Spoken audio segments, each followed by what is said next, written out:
Okay, just to finish off, maybe we could talk about a few things you've been involved with recently. One of those would be online poker. Could you tell us what's the latest has been there? Mm. So we had a bill come through the Senate called the Interactive Gambling uh, Bill. It was intended to remove a loophole uh, in the existing legislation to prevent in-play sports betting online. Mm. Um, and, uh, uh, and in the process, that it was also got rid of the remaining loophole of online poker. Right. Um, there has been a fairly long-standing policy of no in-play sports betting because the government thinks it leads to corruption Mm. of sport. And somehow or other, online poker got caught up in it. Yep. I actually haven't been able to establish any rationale for it. But online Mm. poker got caught up in it. Well, the problem is that online poker's got nothing to do with sports corrupting sports. Yep. It's got nothing to do with poker machines. It's a really quite an innocuous form of gambling. Mm. There's a fairly substantial amount of skill involved. Some luck, obviously, because of cards, but a Mm. considerable amount of skill. You can play for considerable periods of time and neither lose nor win Yep. much money. Um, and you know how much you're going to lose if you do lose Mm. because they have a pot. There's virtually no problem gambling associated with poker, either online or face to face. You can go to a club, a pub, or a casino and play poker, Yep. but once this law kicks in, you won't be able to play it online. Mm. And obviously that has effects on disabled and people in remote areas and elderly and that sort of stuff. People who want to play poker but can't get to a club or a pub or a casino. So when this law was coming up, I was approached by some people who would play online poker. I don't play it myself. Mm. My preference not to gamble. Apart from buying a lotto ticket, I don't gamble. Yep. But my view is very much it's a free choice thing. Mm-hmm. I wish people wouldn't play poker machines, for example, but Mm. they didn't. I don't like those things. But at the end of the day, I don't see it as my business to tell people what to do with their money. So I argued against the ban on online poker.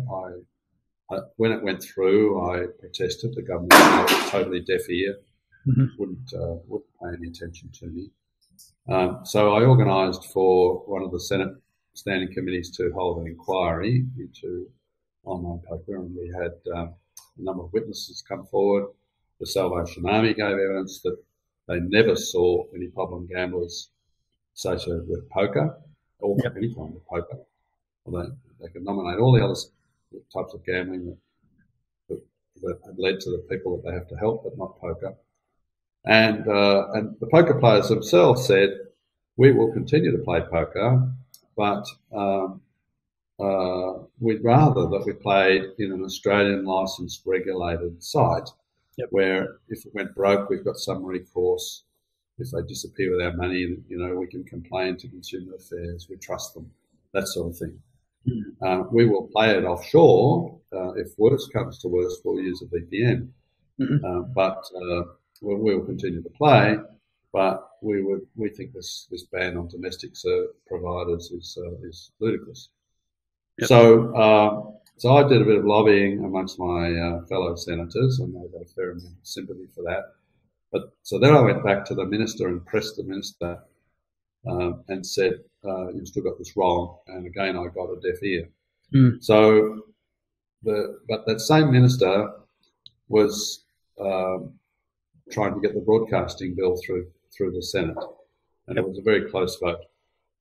And so I essentially said to the minister, "Look, I think you better start paying attention to me on this online poker issue, because you really wouldn't want me to be caught in the toilet during a division, would you?" And he got the message, and so we now he now realises that there's really no policy reason for maintaining a ban on online poker. I still don't think they should have a prohibition approach to in-play sports betting either. It's much better to regulate it, tax it, monitor it, follow the money if there's corruption. If it's all offshore, you can't do anything about it if there is corruption.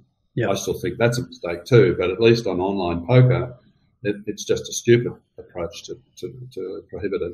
So I now have them. I basically achieved a little breakthrough on that one. They said yes, okay, we see your point. Great. And so we're moving towards some sort of legalisation. Now, the details are still to be worked out. It's a relatively complex issue because gambling is a state issue essentially, whereas communications and online activities come under the federal government. So there'll have to be some sort of thinking about that, but I think we've won the in-principle decision. And that's how laws get made, ladies and gentlemen. A little bit of horse trading. How about e-cigarettes? I know that's another thing that you've been involved in. Yeah, well, e-cigarettes, Australia is really quite silly. It takes a prohibition approach to too many things, in my view. And e-cigarettes is another example.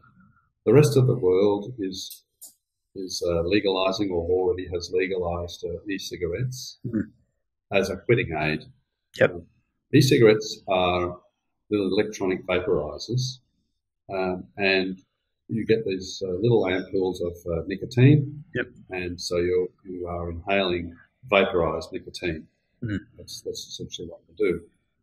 Now, so they're replicating the nicotine that you get from a cigarette. But in a cigarette, not only do you get nicotine, you get a couple of thousand other chemicals as well. And it's those other couple of thousand chemicals that cause lung cancer, emphysema, and all the other illnesses associated with smoking. So clearly, it's perfect. It'd be better if you weren't addicted to nicotine in the first place.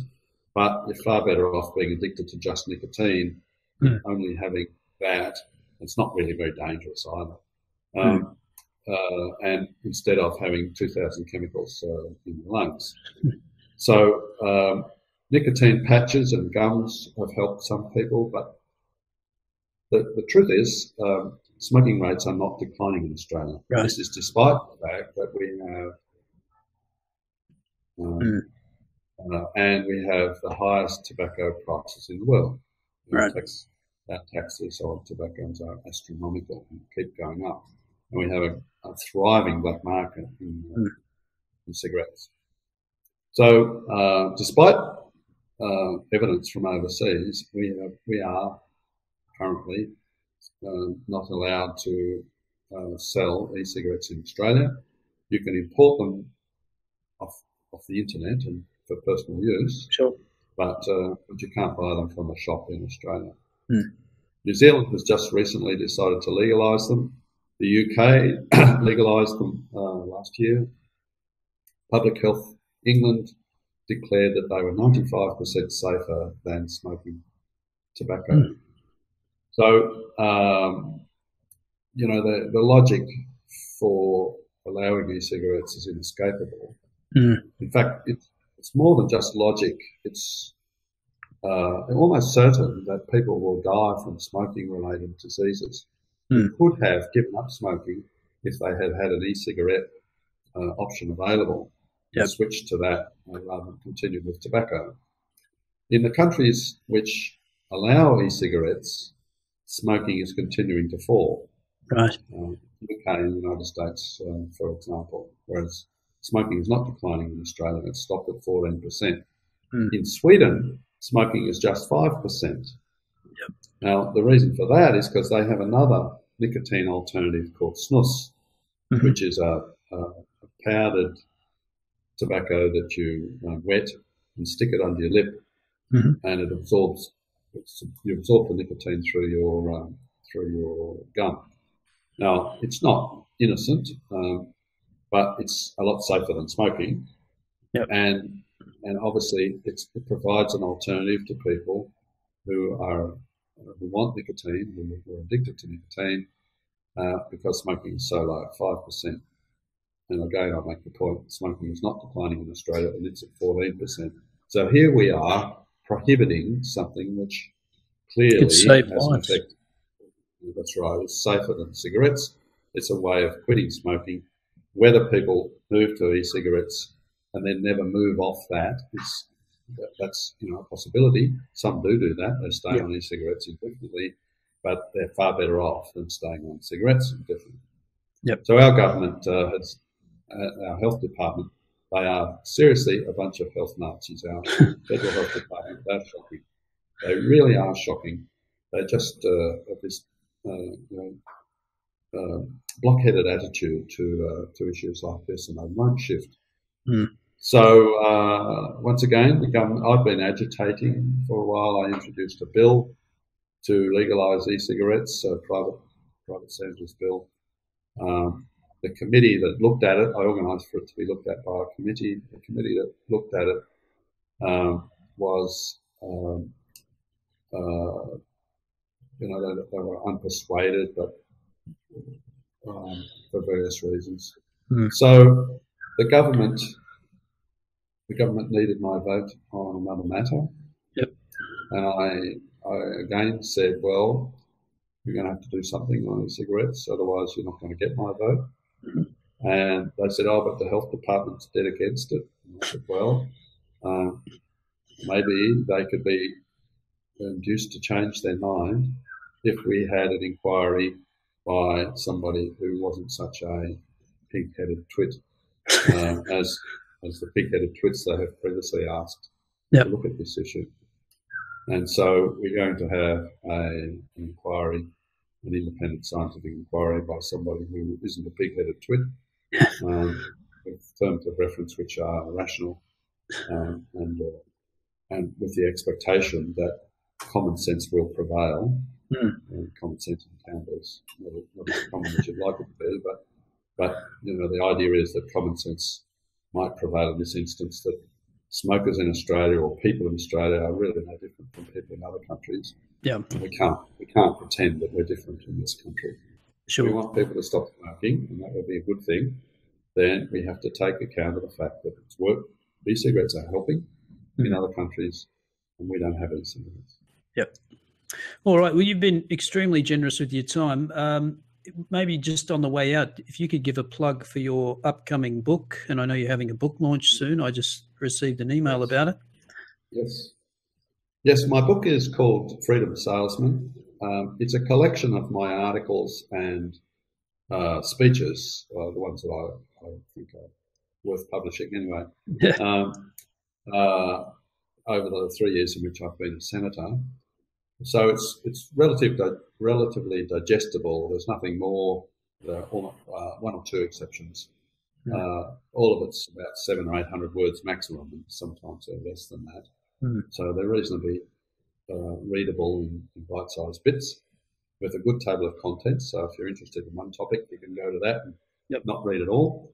The launch is on 11th of October, isn't it? Let me check. I think I've got it here.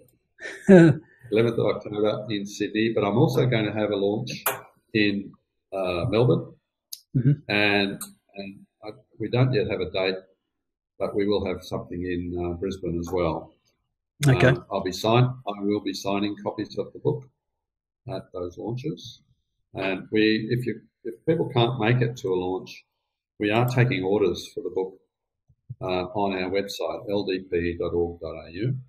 So you can order a copy, and some of the proceeds from the book go to the Liberal Democratic Party as well. So it's in a good cause. I'm not making any money out of it, by the way. I'm not. I was paid to write those speeches and write those op-eds, so I don't want to be paid any more for them. The proceeds are going to the party. Excellent. Well, I think you are going to be at Liberty Fest in Brisbane. Is that correct? Yes. Yep. We're going to do something around that date, yes. Yeah. Okay. So I know I'll be going to that one, and so if anyone's in Brisbane, will you have books at Liberty Fest to sign? Or yep. Excellent. Yes, we're going to organise something. So we'll have books there. We may have a separate function the day before or the day after. I think my staff are still working on that. Yep. I'm not yet sure what's occurring there. But there will be emails going out to advise people what's happening. Okay, excellent. Well, thanks very much again, David. You've been extremely generous with your time on a Sunday, and yeah, thanks very much for being with us. My pleasure. Thanks.